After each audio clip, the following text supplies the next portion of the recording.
একটা পরিবারে যদি সবাই ভালো হয়, শ্বশুর, শাশুড়ি, বৌমা, দেবর, জা, ভাসুর, তাহলে ফ্যামিলিটাই স্বর্গ হয়ে যায়, তাই না? আর ননদের কথা বলছে, আরে ননদ তো আদারের এঠে আদারেই থাকবে। সে যা মনে হয় তাই হোক, ওটা দিয়ে আমাদের কোনো মাথা ব্যথা নেই, তাই না? উহুম। ননদ যদি ভালো হয়, হোক সে বয়সে বড় বা ছোট, তাহলে সে কিন্তু অনেক কিছুই করতে পারে ফ্যামিলির জন্য। যেমন ধরো, সে বলতে পারে মা বাবা বয়স্ক হয়ে গিয়েছে, তোমার হাতেই তো সংসার, তুমি সংসারটাকে সুন্দর করে সাজিয়ে গুছিয়ে নিও।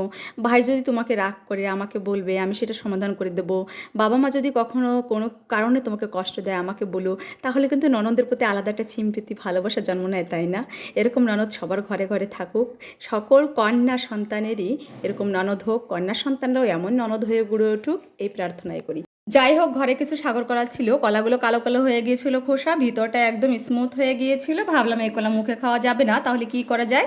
দ্যাটস আইডিয়াটাকে কাজে লাগালাম, পিঠা বানালাম। পিঠা আসলে সাগর কলার এই ফার্স্ট টাইম খেয়েছি, খেতে কিন্তু বেশ মজা হয়েছিল। এটা শুধু মানে সাগর কলা দিয়েই না, আমার ঘরে চাউলের গুঁড়া ছিল না, তাই আটার ব্যবহার করেছিলাম, চিনির ব্যবহার করেছিলাম, আর হচ্ছে সুজি ভিজিয়ে রেখেছিলাম থেকে 15 থেকে 20 মিনিট ধরে।